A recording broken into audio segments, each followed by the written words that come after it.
What do you think AJ needs to do to try and win back that belt or just beat Daniel? Like I said, we'll have to go back and review it because he knows what we need to do.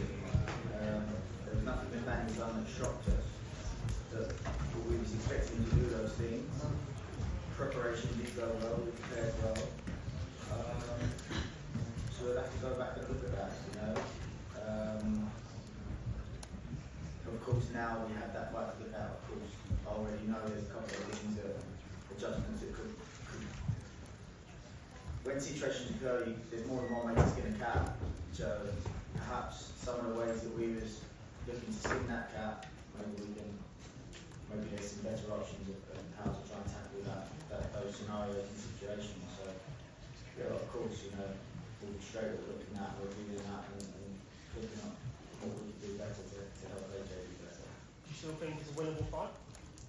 Yeah, of course. Like, look, it got off to a shocking start and still not nearly won the fight, but you know, we're still in the fight after such a bad start. And, I'm just very, very proud of what he showed in there.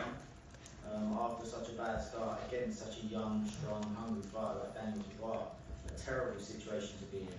I'm not saying a lot of fighters would quit in a sense of after we pulled up, but a lot of fighters wouldn't keep trying to fight the way that AJ did. So I'm just really proud of him for that.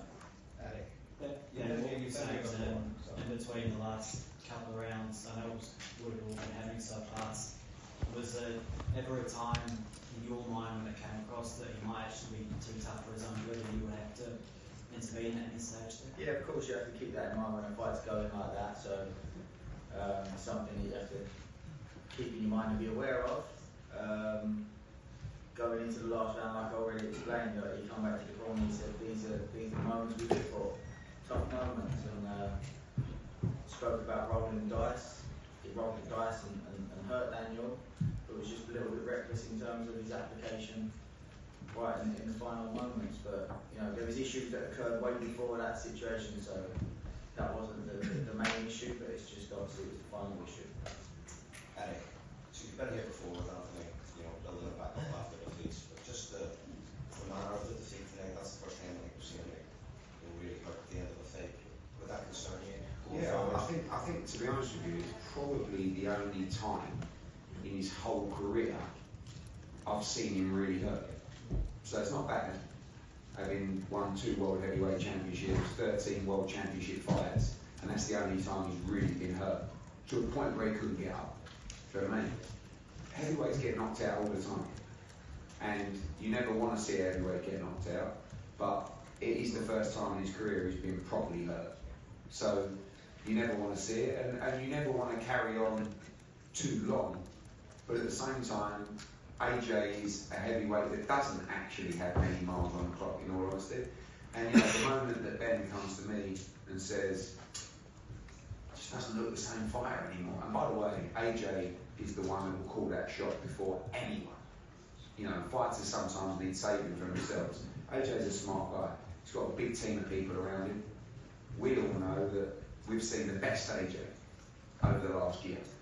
So, you know, it's difficult to say just because he got chin tonight, so that's it, you know. But of course, he's in the closing chapters of his career. There's no doubt about that. And now, obviously, you know, we have another fight with Riyadh Season and Turki Al-Sheikh.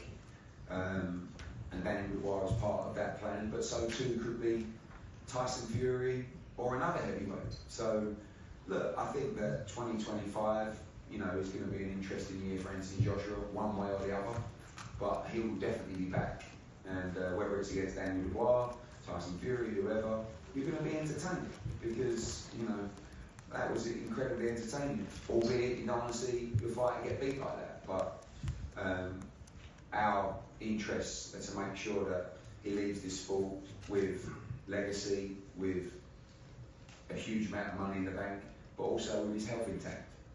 And, you know, if you start getting knocked out like that, you certainly have to look at it. But really the first time in his career when he hasn't been able to get off the deck. And there's been many times he's been down and never not tried to get up. But that one was just a shock. You know, when you try and land an uppercut and you get caught trading by a huge right hand. Doesn't matter who you are, you get knocked out. Unfortunately, it happens with a lot of damage on the clock, and that's perhaps why it ended the way it did. Ben, can you give us